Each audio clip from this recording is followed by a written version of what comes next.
Hello everyone, welcome back to Fundrise Finance. In my last video, I'd shown you all how I moved over my Acorns portfolio into Fidelity, thereby consolidating all my investing accounts at one place.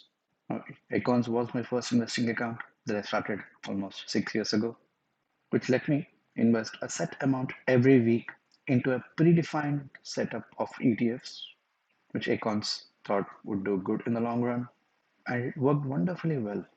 It kept emotions out of investing, no matter what. The markets are up or down, the investing continues. But after Fidelity introduced the recurring investment setup, for me it was a no-brainer.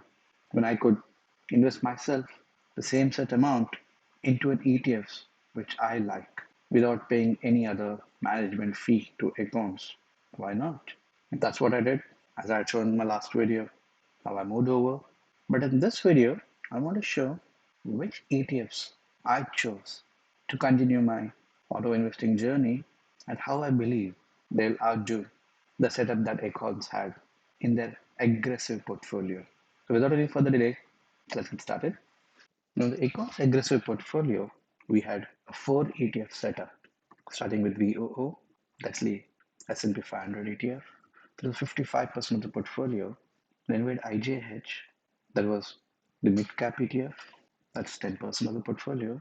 Then IJR, that's a small cap at 5%. And then finally we had IXUS, that's the international ETF, excluding the US stocks at 30%.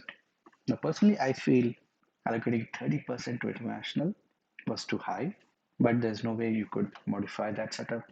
It's a fixed portfolio which Acorns give as part of their aggressive setup, and that's the most aggressive that you could go, which is what I had at the back of my mind. I wish I could change the setup in a way to my own convenience, which I never could for these many years.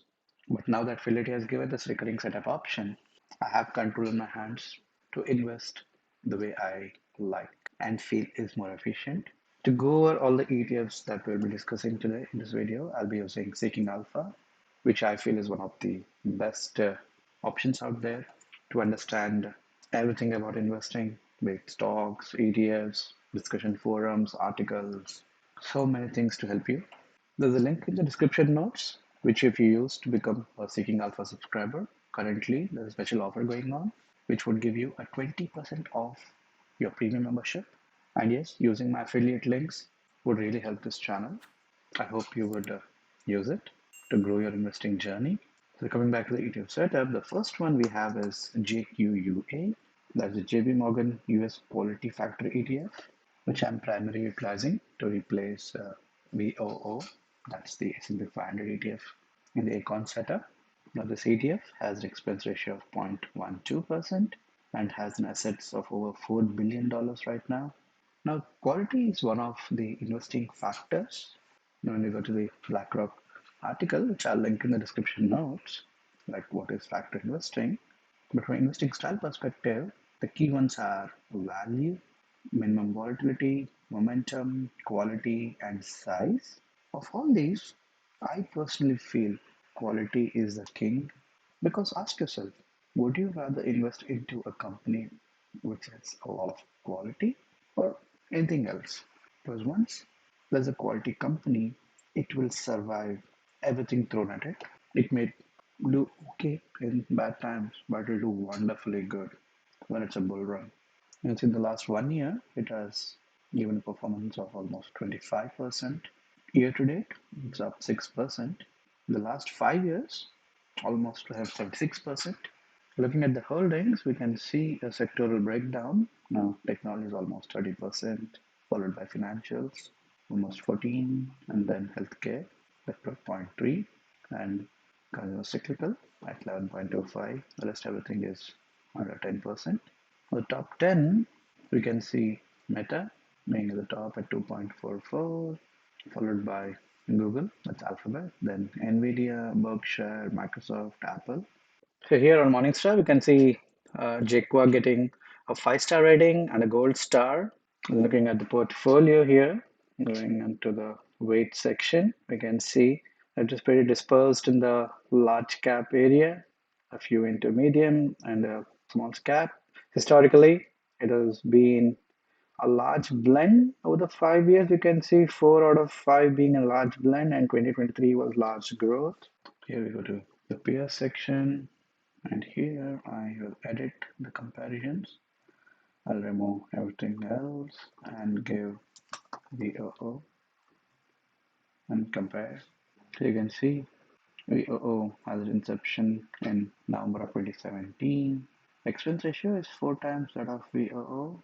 From a price return perspective, we see a percent difference between the two, but I rather go for total return because that considers dividends also into the picture. Even there, it's just for a percent difference. VOO outdoing it, but I'll show you why I prefer JQuA over VOO in a minute. Looking at the performance wise, yes, in the last 1 year, VOO has outdone it even year to date. But if you look at the last 3 years, we can see JQuA outdoing VOO by almost like 7% or something. Then in the last 5 years, more than 2% difference. But here's the main thing. In VOO, more than 32% of the 500 plus holdings in the top 10. Whereas in JQuA, we have almost 20% of 262 holdings in the top 10. You see, VOO is really top. Okay, I'm not saying VOO overall. Basically, the S&P 500 is currently very, very top heavy. With a lot dependent on how those top performers do. I come to this site, ETF.com, to compare JQuA with VOO at a holding level. So on the left side, I give VOO, and here I give JQuA. Click on compare. We can look at the holding comparison over here. So in VOO, we have Apple as a top holding at just over 7%. And JQuat is NVIDIA at 2.79. And we have Microsoft at 6.97 versus Meta at 2.61. So yeah, you see like what almost 14% into the top two holdings. And that's what we saw, like over 30% in the top 10. Whereas in JQuat, it is, I would say, fairly distributed. Even look at the ETF overlap, right? You can see VOO versus JQuat, there's just a 44% overlap. Which primarily we saw that the top 10 itself, we had like 32% versus like 20% difference over there. So yeah, that's all contributes into how JQuA invests into its holdings. All those factors make JQuA as my pick in place of VOO. Then coming to my mid-cap area where I had IJH before. For that, I've chosen another quality focused ETF in the mid-cap space. That's XMHQ, which is the Invesco S&P Mid-Cap Quality ETF. Now, this is another very good mid-cap based ETF. It is expense of 0.25% and with assets over $4.6 billion. You can see here in the last 1 year, almost 45% in returns. Year to date, 17.64%. Last 5 years, almost 106%. Looking at the holdings in this ETF, you can see industrial dominating at over 30%. Then second comes financials at 14.64. Then consumer cyclical at 13.37%. Looking at the holdings, we see a total count of 80, with the top 10 taking up almost 27%. The top holding being Williams Sonoma at 3.71. Now, comparing XMHQ with IJH, both of them track the S&P 400 index. Here we can see XMHQ starting in 2006 versus IJH in 2000. Yes, XMHQ is expensive than IJH by 5 times. Going down, when we change the price to total return, you can see in the last 1 year, there's an outperformance of almost 23%. Year to date, again, almost 11 to 12% outperformance. In the last 3 years, you can see it's like 25 plus percentage. In the last 5 years, XMHQ has doubled that of IJH. The last 10 years, again, more than 75% outperformance. This is like an amazing one. Same thing we can see in the performance section. But if I want to check from inception, click on max, we can see XMHQ started on November 27th of 2006. Change the date to 2006, November 27th. Apply. Change from SP 500. Let's say we select an appropriate ETF for it. Let's say we take SPLG, the lowest price S&P 500 ETF. And I also add back IJH update.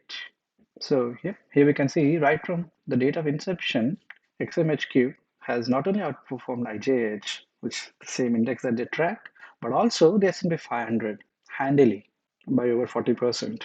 Here you can see on Morningstar, XMHQ getting a 5-star rating. Looking at the portfolio, we can see here, though it calls itself as a mid-cap ETF, it's actually across mid and small cap. We can see the largest is like 27% of it into mid-cap growth. Then we have small cap blend at 25%. So for portfolios which are predominantly large cap weighted, those who are only into your S&P 500s, which are large cap blend, this ETF gives a way to diversify into mid cap space and also the small cap space. You can see here mid cap growth a little, then small cap blend and growth a little.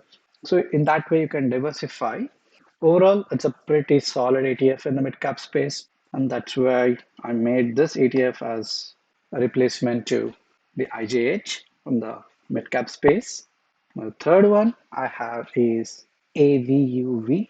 Now, this is the Avantis US Small Cap Value ETF. Now, historically, it has always been proven that small cap value has the highest growth potential. Yes, in the last decade or so, large cap has hogged all the limelight. It has outpaced every other area of investing. But historically speaking, small cap value had the largest outperformance. And that's where this ETF, AVUV, has really shown in the last, I would say, 3 to 4 years since its inception. We can see it has an expense ratio of 0.25%, has an assets close to $11 billion. In the last 1 year, it's returned 27.46%, year to date, 0.49%. You look at the holdings in this ETF, you can say it is dominated by financials at almost 27%, then industrials at almost 19%, then third is consumer cyclical at 18.34. It has 765 holdings with the top 10 at just 8.93%. So it's fairly diversified. And so here on Morningstar, AVUV gets a 5-star rating.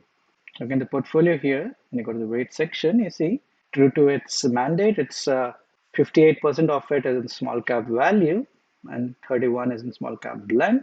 Now we saw earlier where XMHQ was giving us mid cap growth and small cap blend. And this ETF, AVUV, is giving us small cap value as its highest providing. So if we compare here the overlap between XMHQ and AVUV, we see just a 6% overlap between the two. Likewise, the overlap between JQA and XMHQ is just 4%, and it's a 0% overlap between JQA and AVUV. I mean, though it shows 4 holdings as the overlap, it's pretty insignificant. Overall 0.8%, so not even a single percent of overlap. So in that way, my portfolio is diversified into my large cap space with JQA, into medium with my XMHQ, and the small cap with AVUV. You can see here the comparison with IJR, that's the small cap ETF which Acorns had at 5% allocation. And see, yes, expense wise, it's 5 times that of IJR, but let's look at how it has done comparatively. Let's change this price return to total return. I can see in the last 1 year, AVUV is 29.31 versus 16.48. So that gives us like around 13% of performance difference. The last 3 years, IJR is a negative 1.17 compared to AVUV at almost 28%. And look at 5 years. I know if AVUV is not yet 5 years, it started somewhere in September. So to check that, let's go to charting. Let's change the metrics to total return and add IJR to our space. And for this comparison, let's take out the S&P 500 index and add back the S&P 500 ETF here. You can see here, the last 1 year, AVUV has actually outperformed even SPLG, the S&P 500 ETF, by almost 2%.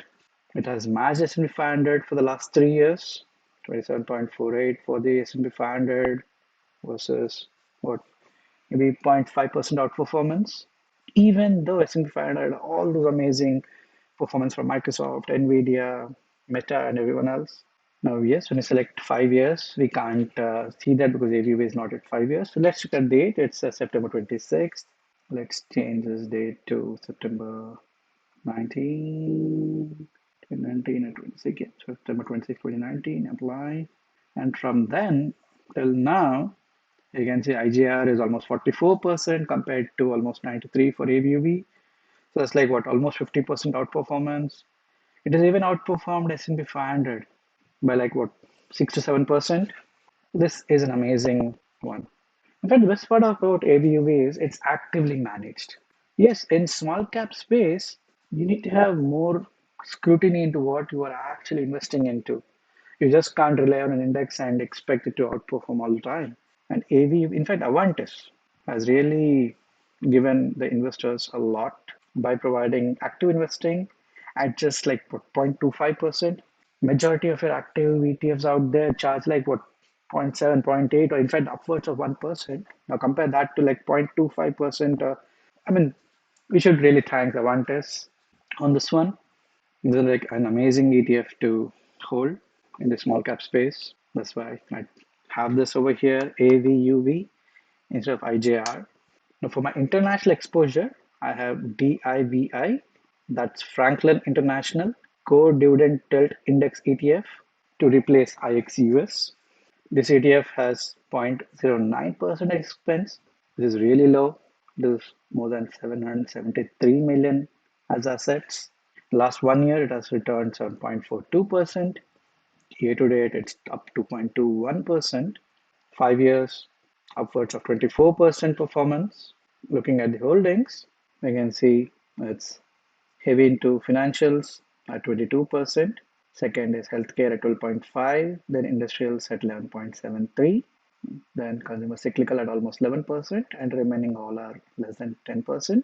It has almost 500 holdings, with the top 10 making up almost 16%, with the top holding being Novo Nordisk, which along with Eli Lilly's all of the news for this weight loss drugs, we get exposure to that through this. Then we have ASML, which in my opinion is a very critical company in the semiconductor space. It manufactures all this lithographic equipment, which other companies like Nvidia and Taiwan Semi use to manufacture their own chips. You get exposure to that at 2.22%. Comparing it to IXUS, which is the default allocation that we get in Acorns at 30%, and say expense wise, they're not pretty far, like 0.02%, very minuscule. Inception wise, DIVI, I'll call it DV for short. DV is at 2016, that's like what, 4 years of difference. Let's look at the performance. We'll change it to total return. Again, equal performance in the last 1 year. Year to date, right? I'll say almost same. The last 3 years, though, we can see that's where a lot of outperformance for DV. IXS is in the negative. DV is upwards of 30%. The last 5 years, again, almost 20 to 22% outperformance. And the last 5 years, we can see an outperformance of like what, 26%. Let's check from inception. If you do max, the date comes out is May 30th. So let's check that. So here, 2016, May 30th, why? Here we can see since inception, DV has outperformed IXUS by what, close to 22 to 23%. And yeah, this, in my opinion, is a better one than IXUS that Acorns provides. Looking at Morningstar, we can see DV getting a 5-star rating. Let's check the portfolio. Little weight. You can say it's predominantly large cap based. We get like equal sprinkling into growth, blend, and value categories, a little into the medium space. Historically, it has what I would say, what, 3 of the last 5 years is large blend, and 2 of them are large value. So it is in the large cap space predominantly. That's where I replace IXUS with DIVI.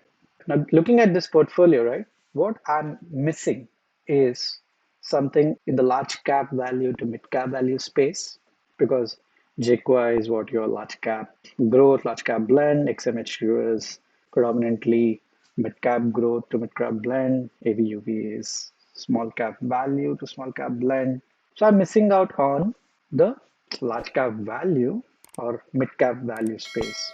You just cannot expect growth stocks to keep on outperforming. You need a wholesome portfolio. And that's where I've added MOAT. That's the Vanek Morningstar Wide Moat ETF. Now, this is a very pretty solid ETF. Now, in investing terminology, moat is something like a competitive advantage a company has. And Morningstar has something called a moat rating, which a company can either have a wide rating or a narrow rating or none. So this ETF predominantly focuses on companies which have a wide moat. That means their competitive advantage is far ahead of others in their particular industry in the large cap to mid cap space. And also, it's not just enough that you just buy a great business. You have to buy a great business at a great value. But the ETF focuses on buying great businesses which are valued fairly. There's no use of overspending into a company when it's like what valued much higher. You need to buy them at good prices, and that's what this ETF focuses on. It has an expense ratio of 0.47%. It's fairly high, but you're getting some niche sector investing into this. It has an assets of over $14.5 billion dollars. In the last 1 year, it has returned over 19%. Year to date, it's up 1.37. The last 5 years, almost 77% performance return. Holdings wise, you can see it is healthcare dominated at 20.63%, industrials at 18, the technology at 15%. You can see it is like having like a good spread across all the sectors. Looking at the holdings, it is fairly concentrated at 54 holdings, with the top 10 at 27%, with Alphabet, that's Google, the top holder at 2.92 currently, followed by RTX Corp at 2.86, then Charles Schwab at 2.8. You can see here on Morningstar, the ETF getting a 4-star rating. Looking at the portfolio into weight section, you see here it is having the large cap value as the highest at 24%. It's spread across, I would say, large and medium. Historically, it's a large blend. 2020, it was large value. But this portfolio keeps changing every quarter based on how good the companies are doing, whether they're fairly priced or not. So, yep, this particular category keeps changing from large blend. I've seen at sometimes even at mid cap value. So that's the good part about these ETFs is they keep adapting to how the market is moving. Now, from a performance part, let's say if I compare it with the S&P 500, I change the total return. You'd see in the last 1 year, yes, the whole market or the S&P 500 has outperformed by what 7%. In the last 3 years, by what I would say 4 to 5%. In the last 5 years, they're almost same. But when you look at 10 years, you can see Moat outperforming S&P 500 by what 6 to 7%. And we look at Max, right? Moat is what launched in 2012 on April 23rd. Let's set that date. April 23rd of 2012 and applying. You can see very few ETFs in the long run outdo the S&P 500 and Moat is one of them. Since inception, we can see almost what 29 to 30% of outperformance. This is remarkable. So that's where I've added Moat as my fifth ETF. But still, Moat is giving me an exposure to the large cap value segment. One piece I'm missing out is still the mid cap value. And that's where I have Moat's, I would say, small cap sibling, that is SMOT, SMART, which is the Vanek Morningstar SMID Moat ETF that focuses on the small and mid cap space. So the same Moat thing, but on mid and small cap companies, which is giving me exposure to that part which I'm missing out. The fairly new ETF started in October 2022. So in the last 1 year, a return of over 18%, year to date, a return of 2%. It has an expense of 0.49% and assets of over $335 million. Holdings wise, it's dominated by consumer cyclical at 22.34, second is technology at 20.2, and third is industrials at 10.84. It has 103 holdings, the top 10 taking up almost 15%. There are a few familiar names here like Capital One, DoorDash, Discover Financial, Morningstar does not have a rating for it yet. I believe Morningstar needs a ETF to be at least 3 year old to get a rating. You look at the portfolio, look at the weights here. You see that's giving us an exposure to the mid cap value space that we wanted. And like I said, index keeps getting updated every quarter. So the portfolio changes accordingly. So gives us fair exposure to what's happening in the market. Historically speaking, we can see here it's a mid blend. So I added SMOT as my sixth and final ETF, rounding up a wholesome portfolio. From an allocation wise, I used to invest $25 every week, which used to get divided like this accordingly and get invested. Of course, Acorns used to do the checks and balances of if any ETF is overweight, it will not invest into that. In the Fidelity setup currently, the what I'm using as recurring, yes, Fidelity does give us this baskets option, which I'm not using. I'm just using the recurring setup. I can't expect that particular way of investing, but I'm fine with however the recurring thing I'm setting up. But along with the weekly contribution, Acorns also used to this roundups, which is calculating all that fractional changes from your transactions, and at once it gets into $5 total, that will get invested again. And now I don't get that feature into Fidelity. So what I've done is I've fairly calculated what is it that my roundups were my Acorns journey. And what I saw was that over the month, I used to have like investments close to $20 as roundups. So that's what $5 every week. So that makes it like what $30 every week as a total. So that's what I went with, and I'm investing $30 every week into my Fidelity setup, and I am distributing that equally across all the ETFs. So what I'm doing is basically spreading my investments fairly equally across all the categories in this portfolio. So my large blend gets the same, mid growth, small value, national large, large value, and mid value. All of them get the equal contributions. I'll assess it sometime by later part of this year and see if I have to tweak anything anywhere, and I can adjust the allocation accordingly. So what you're seeing here is the setup on my Fidelity as recurring, where I invest every Wednesday. So in my Recon setup, it used to go in every Friday. Here I've changed it to Wednesday, like the middle of the week. Started this in early March when my portfolio was getting moved over from Econs into Fidelity. You can see $5 across all the six ETFs. Yeah, so the easy setup.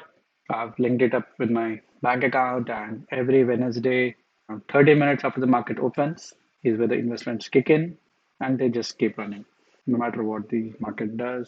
So using Portfolio Visualizer, I try to test what my portfolio would look like against the Acorns portfolio. You can see just given 1,000 as initial amount, then every month I'll contribute $100. No rebalancing, which Acorns used to do, but in Fidelity I can't do that automatically. Then is reinvest dividends. So in here, so given the same portfolio percentages as an Acorns 55, 10, 5, and 30, and here given almost equal setting up, totaling 100. And when I analyze, so because SMOT was founded in November 2022, I just get a performance for 15 months. So in this 15 months, the Acorns portfolio is at $3,052. And for the Fidelity setup, I get 100 more. The CAGR is what I would say 6 to 7% higher. The Sharpe ratios are the same for both, but the sorting ratio, which is higher the better, is up by 0.26. The market correlation is slightly different, of course, because here it's not S&P 500 dominated, it is my own custom setup. You can see from a portfolio growth that difference over $100. From a portfolio income, I might be expecting a little less, but that's not the primary focus of this portfolio. It is more of a total value generation. So yeah, that's what I want to discuss in this video with you all. My new fairly recurring setup, replacing the older Agon's aggressive portfolio. I've just added up all the details from each of the ETFs across the sectors, and I feel this portfolio does justice to all the areas that we saw, from large to small to international. Like I said, I will keep tabs on this setup through this year to make sure If I have to make any changes anywhere, they are done accordingly. Yeah, thanks for watching. I hope you found value from this video. And if so, I would really appreciate if you could hit that like and subscribe buttons, which will help YouTube suggest this video to many more people out there. And that would really help this young channel. Until we meet in the next video, let's try to do as much as possible to be financially healthy and keep taking those small strides towards financial freedom. See ya.